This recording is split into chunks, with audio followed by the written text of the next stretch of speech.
Okay, we're live. Apologies for being a little bit late here. That's my bad.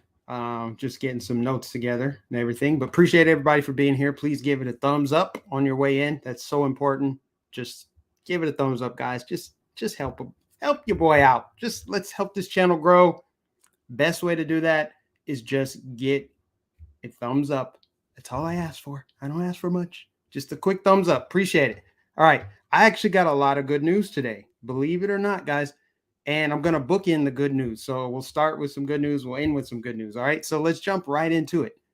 Operation Roundup arrest 125 Florida human traffickers. So there was a sting operation here in Florida and they captured 125 human traffickers. So that's a very good thing. I mean, you don't really hear much about it ever.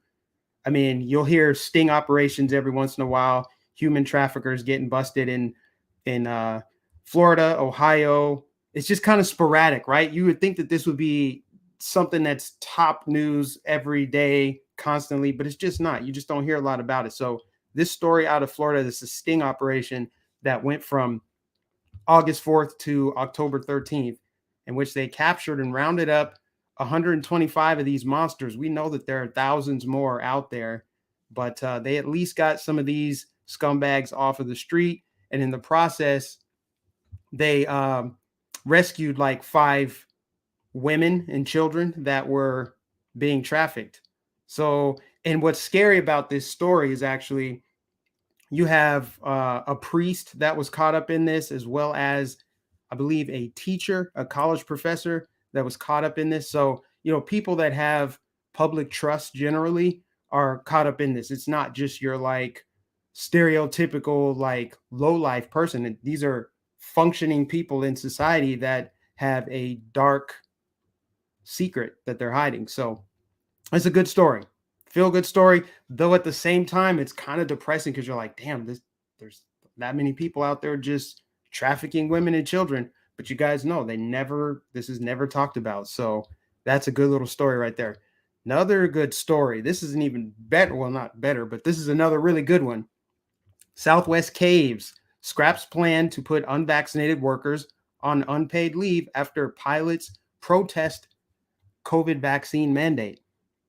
So good for Southwest finally coming to their senses after all of the lies and trying to divert the attention. Oh, it's just, we just had bad weather.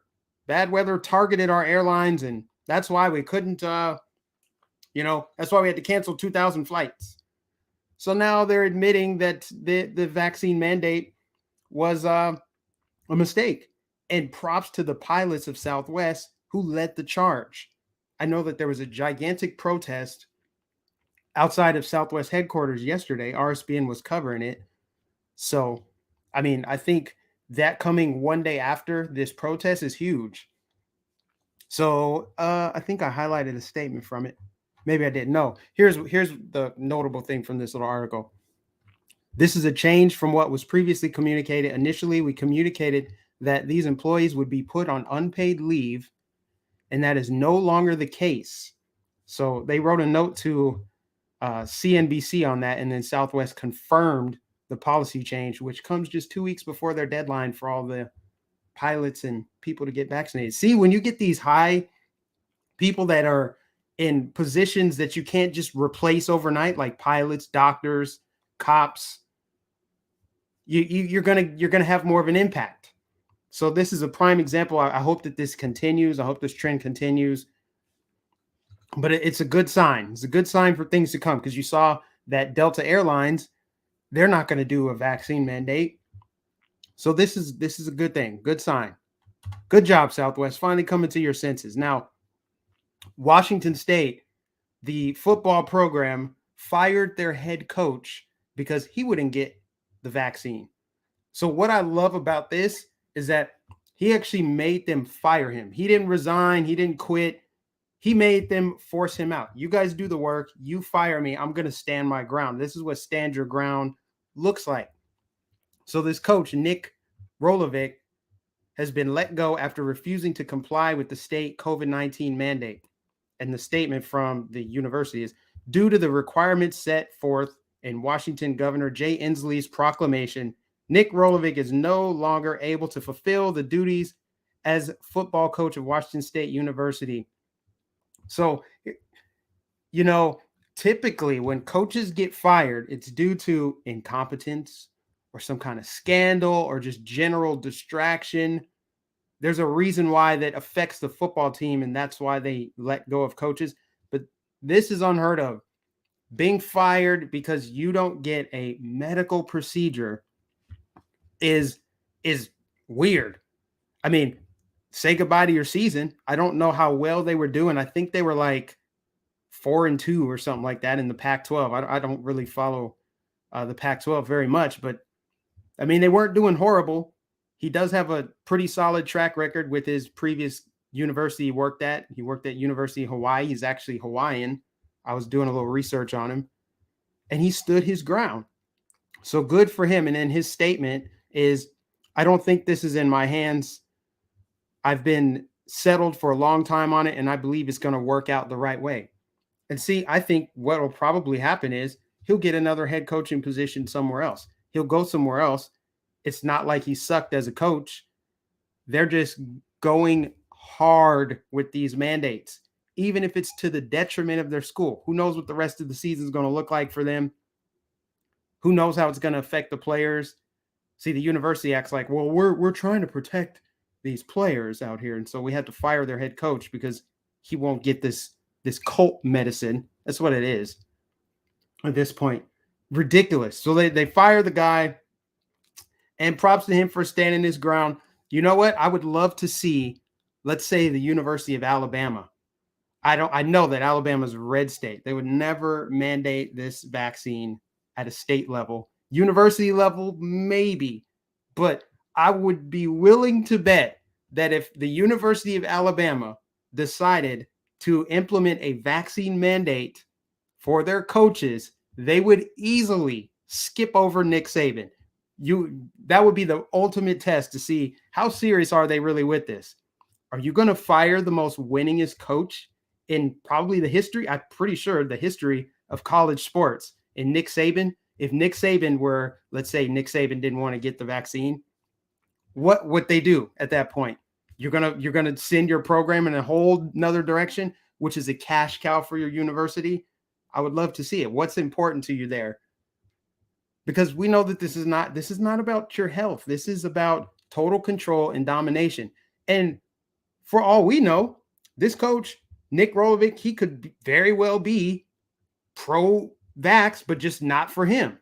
I mean, you see this photo right here. He's wearing a mask. As far as I know, he's probably complied with everything they said.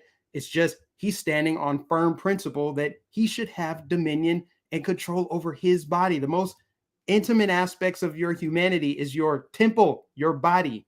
You get to decide what goes into it. I know that's a crazy right-wing extremist view, guys. Like, how could anyone say that you get to control what goes into your body?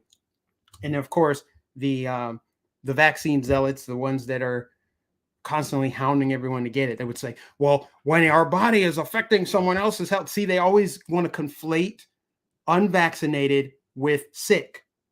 That's what they like to do. They like to say, well, it's not your choice when you could go kill someone's grandma. See, they operate from the baseline of you already are sick unless you get this medicine. And it's just so incorrect. Let me read the super chat really quick from Angela Giordano. I have another chanting, let's go USA. We want Trump. Thank you so much for the super chat, Angela. I appreciate you.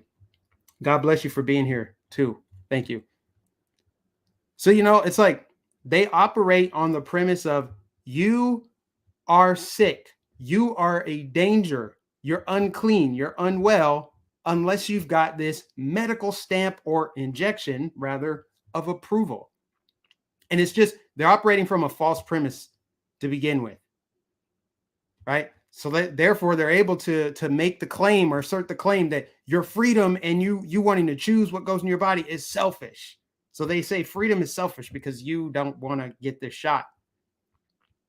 So this is the first major firing from the sports world that I'm aware of, at least from a head coach standpoint. It wasn't just him. I guess some people from his staff also got let go. So now they got to bring in a whole new coaching regime. But a coach That's not easily replaceable. Sure, you could throw a guy in there and say, hey, coach some X's and O's, but how are you going to replace the production that you got from this guy? And I don't know how good he was, but I'm just saying this is one of those positions where if you fire somebody over this, that's kind of a big deal. So I have no doubt he'll probably land on his feet somewhere at another program. Hell, maybe he can come to the NFL. Who knows? But yeah, this is a war right now. This is a war for what our country is going to look like going forward. Are we going to just allow permanent authoritarian overreach? Because that's what's in the white papers of the Rockefeller Foundation. Operation Lockstep, that's what they want. Permanent control. And they'll just have a shifting crisis to use to justify this endless power grab. That's what it is, a naked power grab. They use COVID as a power grabbing tool. That's why they won't let it go. So we're going to let this happen, or we're going to have people pushing back, like coaches, like Southwest pilots, like police unions, doctors, nurses, NBA players even. This one right here, okay, this is not the right idea, but good for him anyway, I guess. NHL star or NHL suspends Sharks Evander Kane for 21 games for submitting fake COVID vaccine card. So they suspended this player because obviously he didn't get the jab, but he tried to circumvent the process by presenting a fake card. So now he's suspended for 21 games. I mean, does he have to get the jab now? I really don't know. See, that's the thing. It's like, if you're opposed to it, just be opposed to it. Don't play into the system by getting a fake document, because that's you just trying to play along, but be like discreet about it. I just don't think it's a good idea. I mean, I get it. He's opposed to it, but it would have been better if he just outright refused to get it, or played their game and been like, hey, I just identify. How about I just change my identity to having gotten this procedure? And you're not allowed to disagree. You're not allowed to. That is another good way to kind of flip that argument on them. Is like, if a man can identify as a woman, and even though science contradicts it, you still can't question it, then the same should go for this. Science would not support you saying that you identify as having gotten the jab, but you're still not allowed to disagree with it. What's the difference? If your science is not backing it, but I can't question it anyway, then same goes for this situation. I think it's one strategy, one of many, but I think the most effective is to just outright refuse. Outright refuse.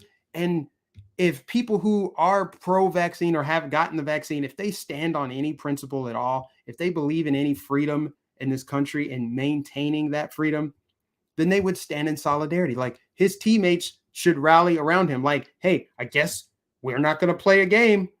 We're all going to sit out. If he can't participate, then none of us are going to participate.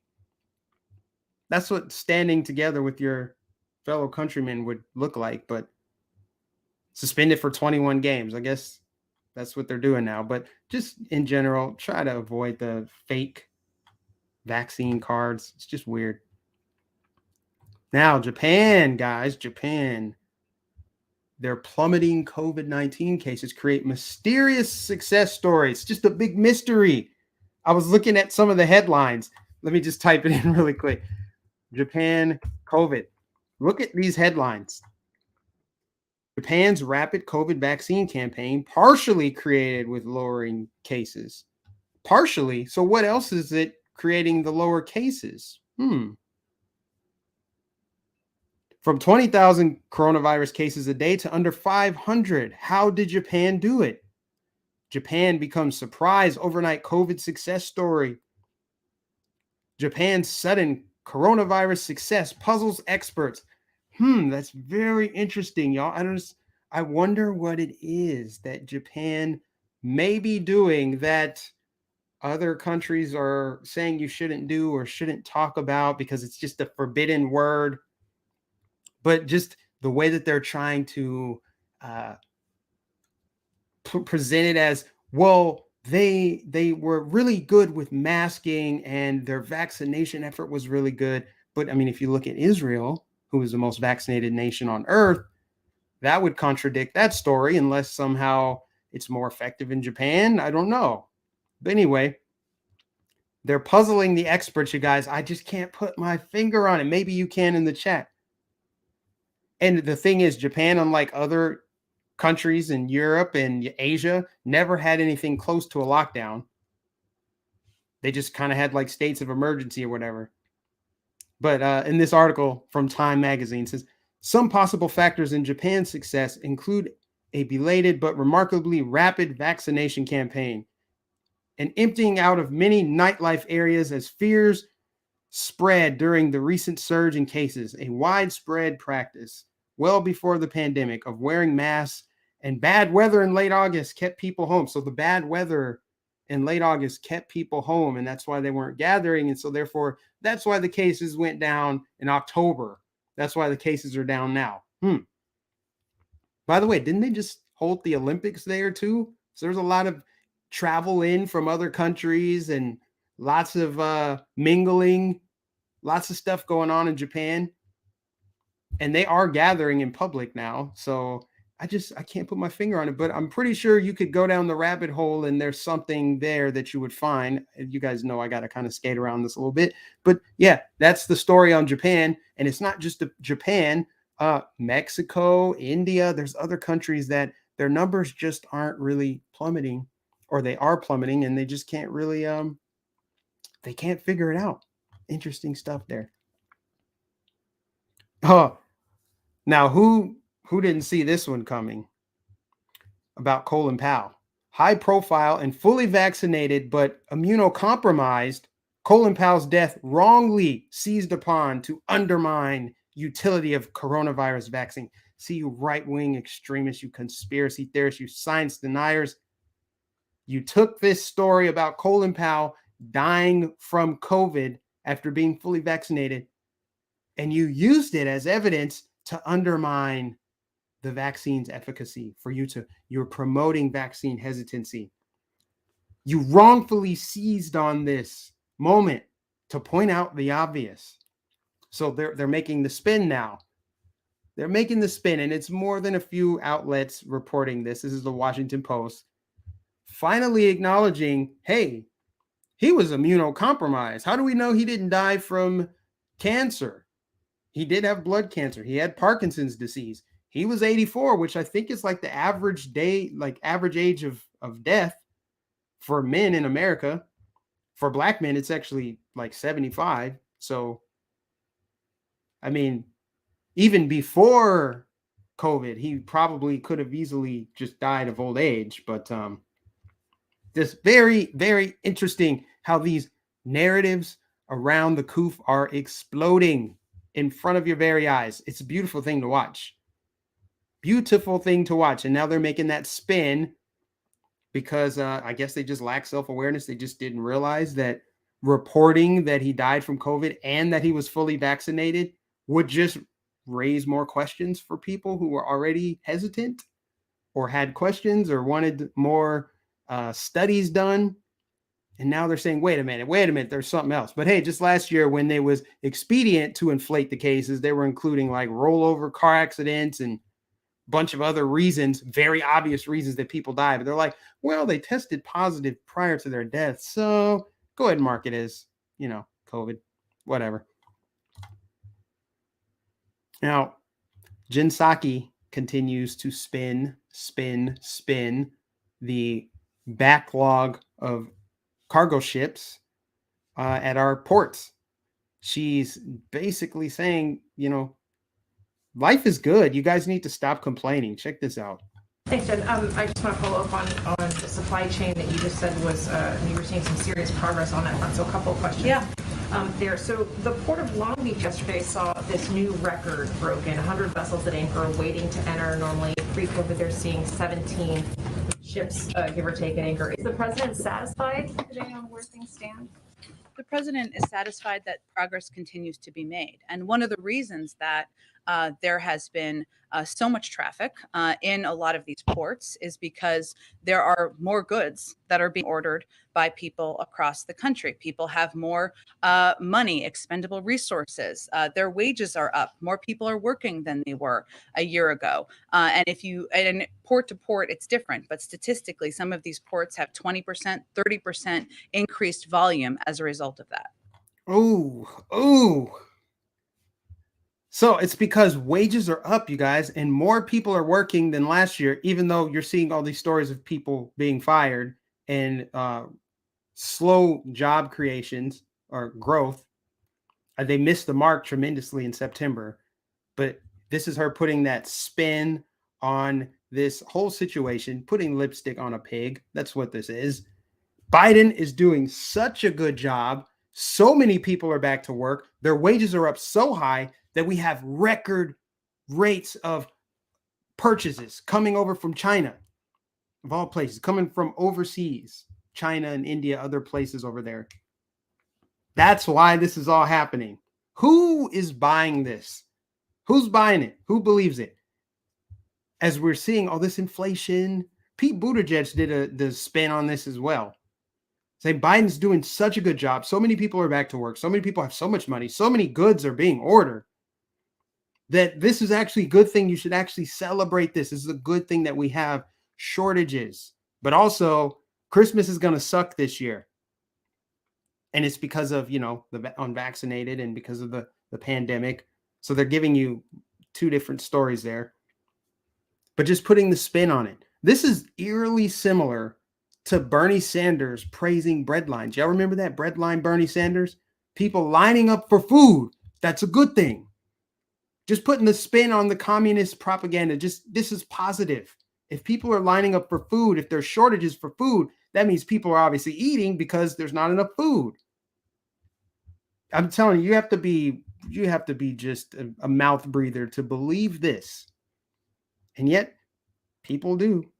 People are like, yeah, actually, this is a good thing. I mean, gas prices are up because more people are on the road, even though when we had even more people on the road, gas prices weren't this high.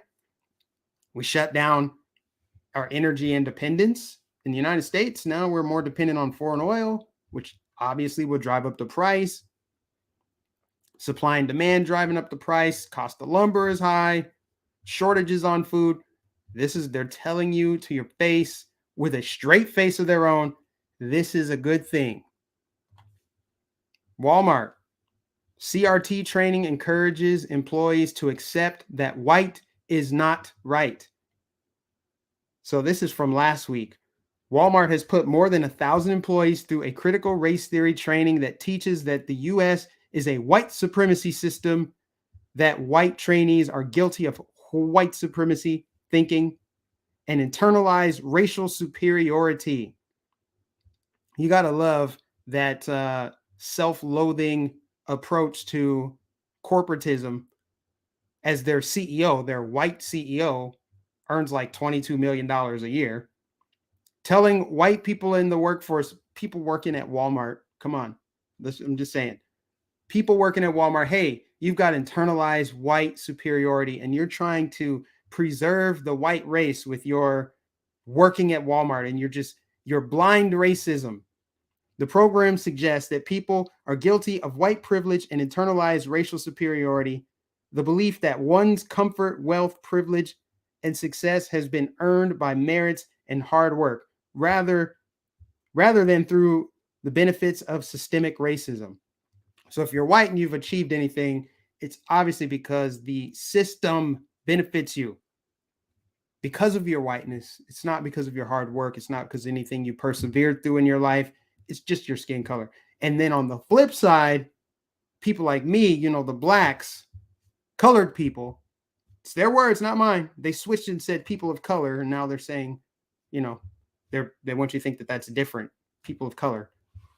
But anyway, those of us non-whites, we can't do it. We are intellectually inferior, and we can't make it in this white supremacist system.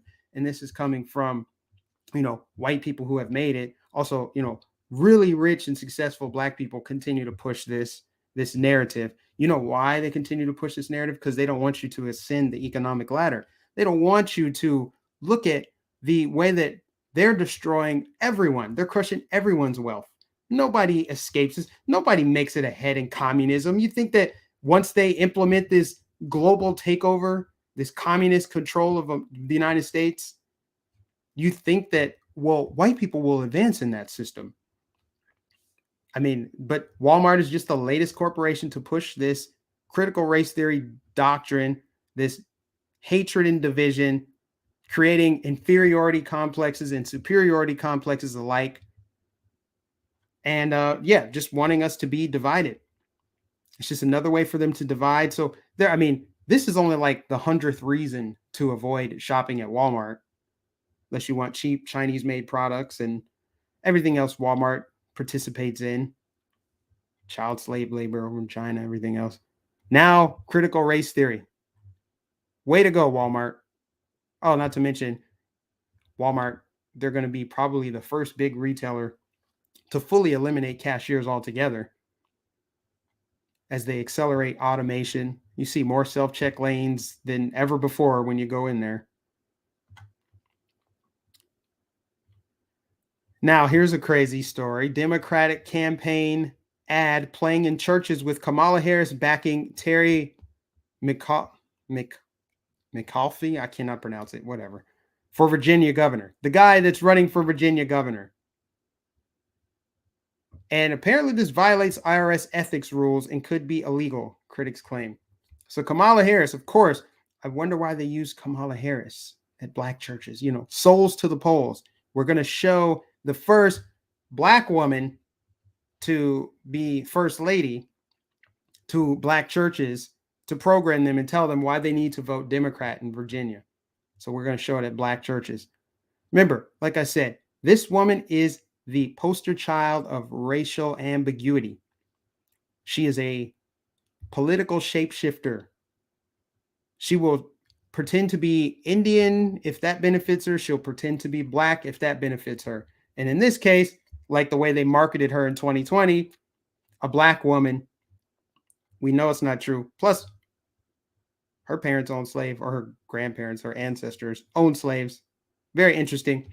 But promoting her in a church to campaign for a governor. Why is she going out of her way to keep Virginia a blue state? So much corruption coming out of that state, right? You had that county that covered up a sex assault so they could pass their transgender bill. And because of that, they had 2 rapes. And oh, by the way, that prosecutor, right? That prosecutor, which I talked about yesterday, the prosecutor who didn't prosecute the kid who actually raped the guy's daughter, prosecuted him or tried to prosecute him, but is also a prosecutor that's running on George Soros dollars, that was elected on George Soros dollars to, not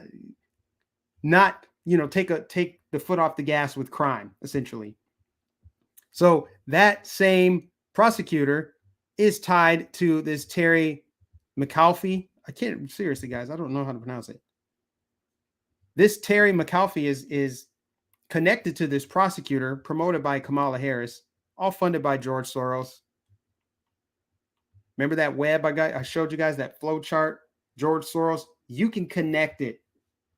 Not hard to connect those dots. Lori Lightfoot accuses police union of attempting to induce an insurrection by not getting experimental vaccine. Lori Lightfoot, y'all. Bolshevik Beetlejuice up there in Chicago, running her own little dictatorship up there. And now she's at war with her police union and saying that they're trying to incite an insurrection. Everything's an insurrection. If you just disagree with having people control your life, it's because you are an insurrectionist. Being insurrectionist, that's like the new racist, right? That's the new racism. Just call everything you don't like insurrection. It's not here, since it was short notice on the questions. I guess the big question is why legal action, but could I also put it this way? There is a different tone from CPS, from Pedro Martinez. he was asked, what's going to happen to those who don't have their vaccines? And he said the other day, we're going to work with them. We're going to talk to them. We're going to make sure try to understand what's going on. So why a different tone for CPS than the police? Well, I don't think there is a different tone for one versus the other. CEO Martinez has indicated that, and again, in agreement with the union, so that is one circumstantial difference, that every adult in the system has to be vaccinated. And that agreement was reached months ago, and they've been working very hard to execute on that agreement, reached with all the collective bargaining agencies that employ folks at CPS. So it's a very different set of circumstances. And I think he believes it's going to be a very small group that remains either unvaccinated or not signing up. And so he understands, though, that accountability is important, as do we. So you asked the question. Very small. Yeah, more like 2,000 people who haven't reported their status. So whether they have gotten the shot or not, they haven't reported their status. That's a third of their police force in Chicago, while she's calling it a small number. Of why the lawsuit? Because we believe that the FOP leadership is trying to foment an illegal work stoppage strike, pure and simple. We've laid that out in the materials, and we're not having that. The contract is clear and it's been known for a long time. The police unions are not authorized to strike. It's in their collective bargaining agreement. It's a matter of state law. What we've seen from the Fraternal Order of Police, and particularly the leadership, is a lot of misinformation, a lot of half-truths, and frankly, flat-out lies in order to induce an insurrection. And we're not having that. So if you want to boycott and, not work, it's because you're an insurrectionist. Do you see this? This is clown world. Nothing is impossible in clown world. And legally, they're not authorized to boycott working. Since when does she care about state law? Where in state law does it say that you can mandate a medical procedure? Of course. And she gets caught without a mask. She was at a game without a mask. And, Tucker was right about this. It's not hypocrisy. And you can highlight mayors, governors, people in the Congress that are violating mask orders. Biden walking through a restaurant without a mask. It's not hypocrisy. It's hierarchy. They don't care how it looks. They know they're in the public eye. This is a woman who violated her own lockdown restrictions last year to go get her hair cut, because she said the reason she had to do it is because she's in the public eye. She's in the limelight. So she needs to be presentable. So she knows that. They're basically setting aside a different set of rules for them and rules for you. That's not even hypocrisy. That's them just exerting their dominance. They're saying, hey, you guys are the serfs. You're the second tier. And we are the elite. So we make the rules, do as we say, not as we do. So all of these people, yes, you can call them hypocrites, but they're just exerting their dominance. They're just saying, hey, this is the caste system. If you don't like it, join us, join our ranks. That's essentially what this is. But calling something an insurrection because people this reeks of desperation. Kind of like this. Speaking of insurrections, new security footage from January 6th shows Capitol police officers herding protesters inside as they enter the Capitol. Then they stood back. So let's look at this dangerous right-wing extremist takeover of our country. Let's look here, guys. Look. Notice how the dangerous far-right protesters, notice how they storm the building with weapons and they're looking for people to hunt down and beat senselessly. Look at all these insurrectionists, you guys. You can see it for yourself. I know I'm narrating it for you, but you can see the violence and the insurrection that took place on January 6th. Just look for yourself.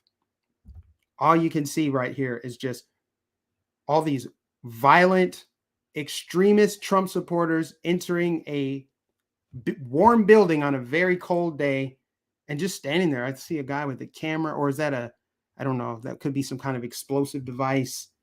Oh, man. Look at it, man. This is a wild video to watch. as they took over our Capitol building. These are the insurrectionists. Insurrection has been redefined to include this. This is what it looks like. So yeah, these extremist guys, that's the insurrection that we just found to be the most damning evidence. Officers just letting people in and standing down, just standing aside as it happened. But let's ignore the people that beat down the Department of Interior last week because they want to end fossil fuels. We just ignore that. That's what we do. We ignore that people got arrested there, and and what they were demanding was not even like election integrity. They're saying, make our lives suck, please. End fossil fuels. End fossil fuels. They never take their rage across the ocean and go and complain about China and other countries that use way more fossil fuel than we do.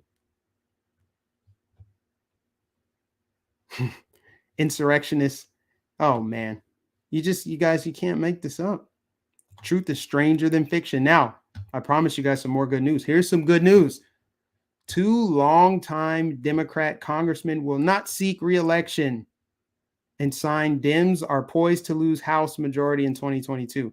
Now, don't you just love how they showed you this picture? When you hear or when you read the headline, 2 longtime Democrats will not seek re-election, and this is the first photo, you get your hopes up. But then you read it's Mike Doyle of Pennsylvania and David Price of North Carolina. So they're not seeking re-election in 2022. Now, I don't know anything about their districts. I don't know if their districts are super blue or whatnot, but my guess would be if they're in a blue district, they're going to be replaced by probably a Soros-backed far left candidate. That's probably what will happen. They'll be backfilled by someone more radical, more extreme. So this might be a strategic step down to do it before midterms. Why would you, I don't know. Why not be reelected and then step down? We've seen that happen before. And these guys are old too. One of them is 81 years old. The other one is 68. Obviously, we need term limits. And, if they were actually doing this in good faith, which I don't know if they are or not, but if they are, that's good for them. Good for you. 81-year-old David Price, good for you, resigning. Maybe you could get the memo to Dianne Feinstein, maybe get it to Maxine Waters, maybe get it to Nancy Pelosi. Career politicians, corrupt to the core, just wicked, clearly under demonic influence. You can see it in their face. You can just see it. But that's still, I think that's good news. 2 Democrats stepping down. So we'll see what happens in those districts. We'll see if that means the Republicans control the House. I mean, I have my doubts, but I guess we'll wait and see. But that's still good news. Here's some other good news for you right here. Some truth got told on CNN. Barry Weiss will not be back on CNN after this scathing truth bomb that was dropped on little Brian Stelter. And this is not some right-wing person. I mean, she worked for the New York Times, but this will be music to your ears. Just listen to the common sense and the facts just flow. You write, there are tens of millions of Americans who aren't on the hard left or the hard right who feel the world has gone mad. So in what ways has the world gone mad? Well, when you have the chief reporter on the beat of COVID for the New York Times talking about how questioning or pursuing the question of the lab leak is racist, the world has gone mad. When you're not able to say out loud and in public that there are differences between men and women, the world has gone mad. When we're not allowed to acknowledge that rioting is rioting and it is bad, and that silence is not violence, but violence is violence, the world has gone mad. When we're not able to say that Hunter Biden's laptop is a story worth pursuing, the world has gone mad. When, in the name of progress, young school children, as young as kindergarten, are being separated in public schools because of their race. And that is called progress rather than segregation. The world has gone mad. There are dozens of examples that I could share with you. Oh, Brian Stelter probably didn't like that too much, you guys. I just don't imagine that he really enjoyed that. And that's a longer interview. I just wanted to play like a minute of it. But I listened to it start to finish, and like zero lies were detected. Now, here's another good one for you. But this one is actually more plays into the left-right thing. You know, like both parties are screwing this country over. Like Republicans have failed miserably to be opposition, like true opposition to the Democrats, albeit minus like a handful of them. But Aaron Lewis, I think he's the guitarist for some band. Somebody could tell me. I don't know. But he would let his audience know that he paid attention in history class. I paid close attention in that class. Yeah, but did we all pay attention? Because if we all paid attention in our fucking history classes, we would know that the Democrats are responsible for every fucking scar that exists on this country. Let's go through history, shall we, real quick? Every American Indian massacre, every fucking slave aside from 8 that was ever owned in this fucking country was owned by fucking Democrats.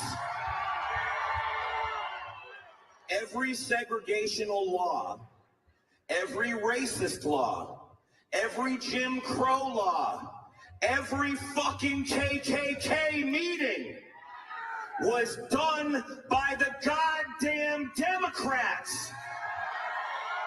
Can we please embrace history so we don't fucking repeat it? Please. So I didn't realize there was that much profanity in it. But hey, it is what it is. Again, zero lies detected. Zero. Now, that was a very potent argument to make back in like 2017, 2018, right when like political debate was really heating up in the country and a lot of people were starting to wake up. You had the walk away movement. That's actually that was a big launch pad for me. I made a couple walk away videos that went super viral. One got played on Mark Levin. And I talked about the party switch myth and Democrats were the ones that own slaves and like those are potent arguments, but not so much in current times, right? Because I don't think it even matters much. Like, hey, it's the Democrats that are doing it. It's like I just said, where are the Republicans? Where's the Republican Party right now? Like, this is all good information. It's great. I love it. I love that there might be people in the audience that didn't know that. So that's good. That's how you can start a rabbit hole research for people. That's good. But I just think that we have much bigger fish to fry. I mean, there's other reasons you could point to the Democrats like, hey, look what they're doing now. Everything that they're doing now is on the wrong side of history. So yeah, the parties never switched. Absolutely never did. And everything that they do right now is going to be looked at in the future as, wow, that was really bad. I mean, they're still very much in favor of abortion and indoctrinating your kids, raising your taxes, ruining the middle class. You know, they foster and promote all the degeneracy and the destruction of the family unit in this country. Everything good and wholesome, they have wrecked with their ideology that comes from a truly dark place. All right, guys, I covered everything. That was fast. Again, I've been much quicker. I feel like my preparation takes a lot longer than actually just streaming. Like, it takes a lot of time. So there's another story too that I didn't pull up, but it's on my mind right now. Biden caught flying and trafficking children overnight, flying them to New York. So they're chartering planes into New York and also in Jacksonville, Florida, and dropping off immigrants from the border, illegal immigrants, and they're doing it in the dark of night. So if what you're doing is like righteous and good, why are you being secretive about it? That's what I'm curious about. So that story is gaining some steam right now. But let me pull up the chat here. Please, everybody, that if you just tuned in, make sure you give it a thumbs up on your way in. Please, please. God bless you. Do me the biggest favor. Give me a thumbs up. And I'm going to read a few chats here. Luciano says, Mike Nificent, have you ever seen the show Mafia versus KKK? It used to be on the History Channel a lot. Of course, that was 10 years ago. No, I never did see it. But yeah, history is really... See how he said he read his history books. He paid attention in history class, but now they're not really teaching it. They're teaching revisionist history. They're revising history because they're on the wrong side of it. So yeah, everything has changed. Everything is flipped on its head from even a decade ago. Resistance to tyranny is obedience to God. You have to resist. For me, it comes natural. I resist all of this effortlessly. I don't have a problem resisting tyranny. Fresh voters for New York. I don't get why they would be flying them to New York. It makes perfect sense why they would be bringing them to Florida. And of course, leaving a boatload of them in Texas. Yes, and if you got good news stories, email me, mikenificent813@gmail.com.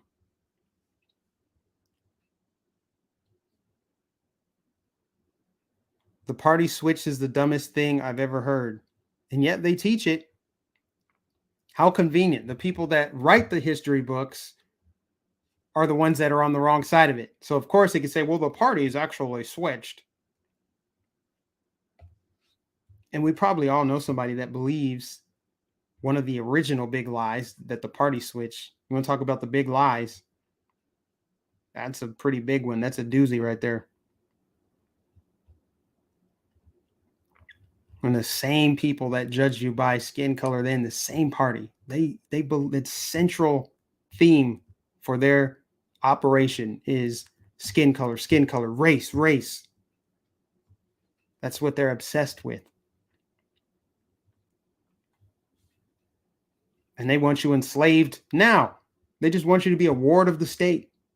Depend on the government, cradle to grave. Let's grow government. We need to grow government. And we're using COVID-19 to do it. They've admitted it. You know why people deny it? When it comes out of Jen Psaki's mouth, comes out of Joe Biden's mouth. You know, the segregationist Joe Biden, that guy.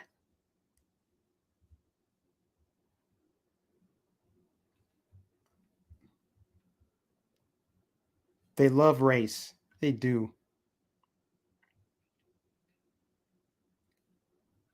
I honestly think America is done for. We aren't going to make it till 2024. Well, not with that attitude. I mean, you got to kind of find something positive to look to and say, to give you hope. Because if you think that America's over, then, I mean, why would you even be watching this stream? Why even talk about anything? America's not over when you have a great awakening right now. It's the Great Reset versus the Great Awakening. More people are awake now than ever before.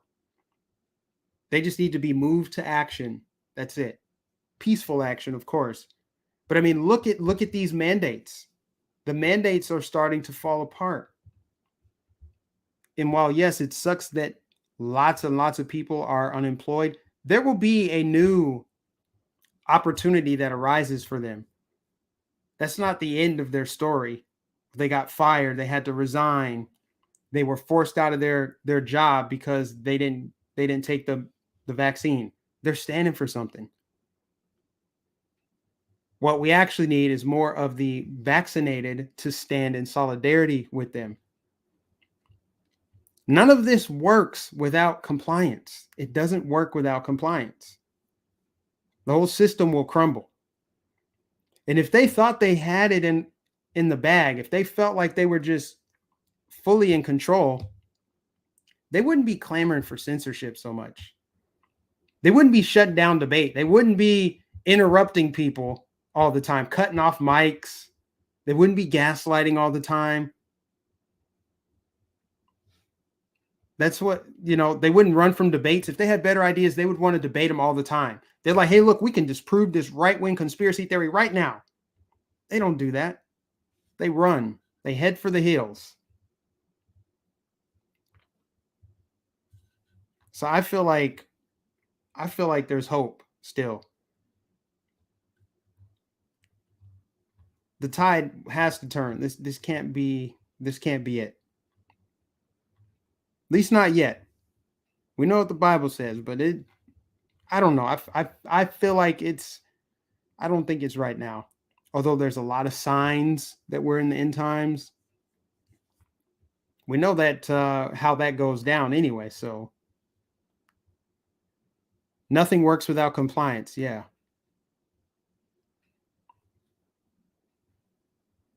They thought they would have way more control over the population than they do.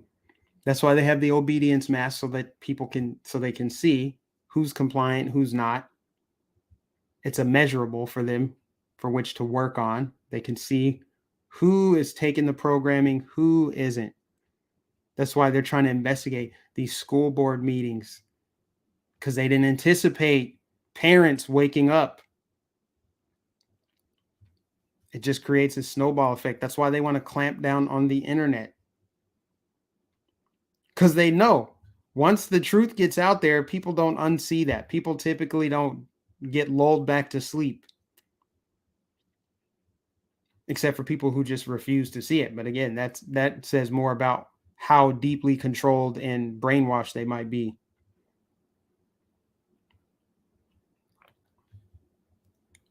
Just finished reading the entire Bible. Now it's Bible study time.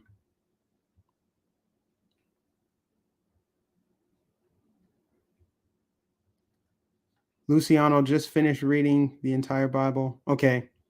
I guess I'm going to wrap up here, guys, unless there's another story that I'm missing, something that I left out. I don't know. I'm sure there is, because there's a million stories going on right now. There's a million things.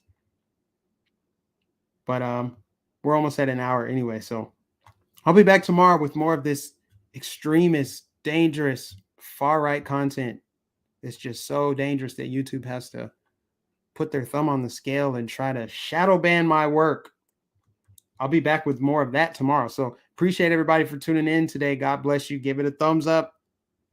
If you're new, sub and hit the bell notification. God bless you. I'll catch you in the next stream.